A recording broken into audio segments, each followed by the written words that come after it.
नमस्कार दोस्तों। भारत में भले ही हमारे वेद पुराणों को मामूली किताब में समझा जाता है, लेकिन विदेशों में हमारे धार्मिक ग्रंथों का अनुवाद करके विदेशी न सिर्फ अपना ज्ञान बढ़ाते हैं, बल्कि अपने देश की उन्नति का मार्ग भी प्रशस्त करते हैं। यदि आप भी भारत के गौरवशाली इतिहास को गहराई से जानना चाहते हैं, तो वेद पुराणों में मौजूद इस कहानी को जरूर देखें, क्योंकि इसी में ही जीवन की उन्नति का रहस्य छिपा है। दोस्तों, ऋषि विश्वामित्र जो बड़े ही प्रतापी और तेजस्वी ऋषि थे, वही ऐसे पहले ऋषि थे जिन्होंने गायत्री मंत्र की रचना की थी। लेकिन क्या आप जानते हैं कि इससे पहले वह एक प्रतापी किंतु गुस्सैल राजा थे। एक बदले की भावना ने उन्हें राजा से ऋषि बना दिया। जानना चाहेंगे कैसे? तो देखिए ये पूरी कहानी।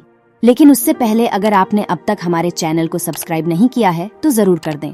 दोस्तों, ऋषि विश्वामित्र पहले कन्नौज के एक क्षत्रिय राजकुमार थे जिनका नाम कौशिक था। विश्वामित्र राजा गाधी के पुत्र थे। पुत्र के युवा हो जाने पर राजा गाधी ने अपना संपूर्ण राजपाट अपने पुत्र विश्वामित्र को सौंप दिया और स्वयं संन्यास के लिए जंगल चले गए। विश्वामित्र के राज्य में प्रजा बहुत खुश थी।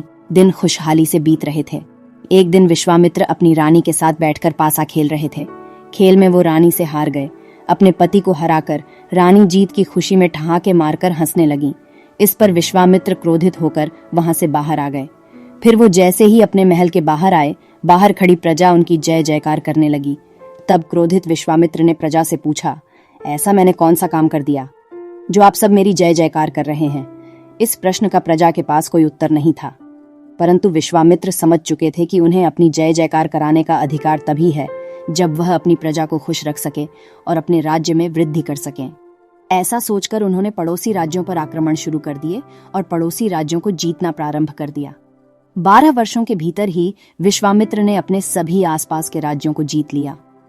सभी पड़ोसी राज्यों को जीतने के बाद विश्वामित्र भारी सेना बल के साथ जिस रास्ते से अपने राज्य वापस लौट रहे थे, उसी रास्ते में वशिष्ठ ऋषि का आश्रम भी था।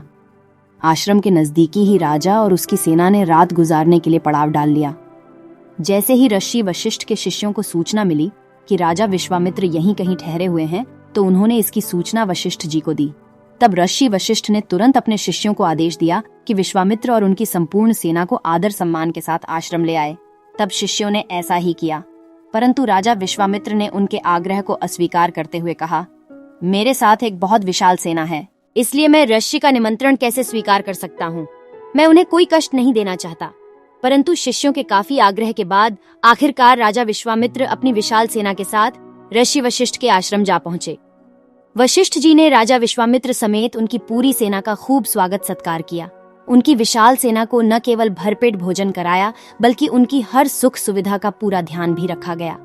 विश्वामित्र आश्चर्य में थे कि एक ऋषि की कुटिया में इतने सारे व्यंजन इतनी अधिक मात्रा में बनाया जाना भला कैसे संभव है। फिर राजा विश्वामित्र सोचने लगे, ऋषिवर को उनका आदर सत्कार करने में कितना कष्ट हो रहा होगा। इसलिए अगले दिन विश्वामित्र ने ऋषि वशिष्ठ से जाने की आज्ञा मांगी, लेकिन वशिष्ठ जी ने उनसे कुछ दिन और आश्रम में रुकने का अनुरोध किया, जिसे राजा विश्वामित्र टाल ना सके और उन्होंने ऋषिवर का आग्रह स्वीकार कर लिया। राजा विश्वामित्र को समझ नहीं आ रहा था कि एक मामूली कुटिया में रहने वाला ऋषि इतनी विशाल सेना सहित उनका इतना अच्छा स्वागत कैसे कर पा रहे हैं। आश्रम में खाने पीने समेत हर तरह की व्यवस्था का सबके लिए उत्तम प्रबंध था। फिर एक दिन उन्होंने भोजन परोसे जाने के पूर्व आश्रम के बाहर जाकर देखा, ऋषि वशिष्ठ एक गाय के पास खड़ीढ़े थे। उन्होंने जैसे ही उस गाय से प्रार्थना की, गाय ने तमाम तरह के पकवान ऋषि के सामने परोस दिए।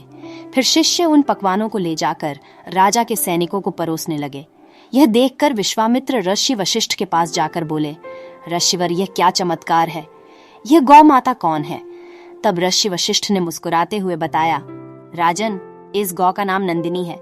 इन्हीं की वजह से मैं आप सब लोगों का स्वागत सत्कार कर पाया हूँ। गाय के चमत्कार को देखकर विश्वामित्र ने सोचा, इस चमत्कारी गाय की जरूरत आश्रम से ज्यादा राजमहल को है।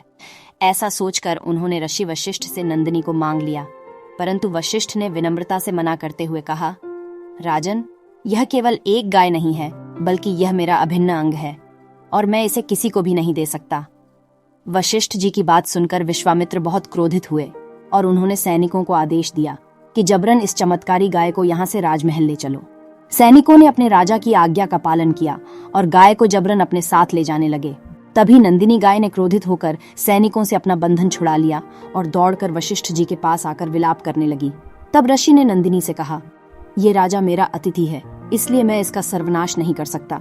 इस पर नंदिनी ने कहा, ऋषिवर, आप नहीं कर सकते तो क्या, परंतु मैं तो इस अभिमानी राजा की सेना का सर्वनाश कर सकती हूँ। इसके बाद नंदिनी ने अपने योग बल से कई पराक्रमी सैनिकों और अस्त्र शस्त्रों को उत्पन्न किया।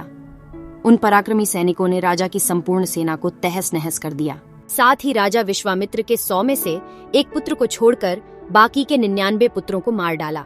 अपनी संपूर्ण सेना और 99 पुत्रों के मारे जाने से विश्वामित्र बहुत दुखी हुए। इस प्रकार प्रतिशोध की भावना से भरे अपमानित विश्वामित्र ने राजपाट त्याग दिया। अपना संपूर्ण राज्य एकमात्र बचे पुत्र के हवाले करके घोर तपस्या के लिए हिमालय की तरफ निकल गए। कई सालों की कठोर तपस्या के बाद विश्वामित्र ने शिव जी को प्रसन्न किया और उनसे दिव्य शक्तियों समेत धनुर्विद्या के ज्ञान का वरदान मांग लिया। अब संपूर्ण धनुर्विद्या का ज्ञान प्राप्त करके विश्वामित्र प्रतिशोध लेने के लिए वशिष्ठ के आश्रम जा पहुंचे। दोस्तों, आपको यह कहानी कैसी लगी? अगर आप इसके आगे की कहानी जानना चाहते हैं तो हमें कमेंट सेक्शन में जरूर बताएं। और अगर आप हमारे चैनल पर पहली बार आए हैं तो चैनल को सब्सक्राइब करके बेल आइकन पर जरूर क्लिक कर दें। मिलते हैं अगली वीडियो में, तब तक के लिए जय श्री राम।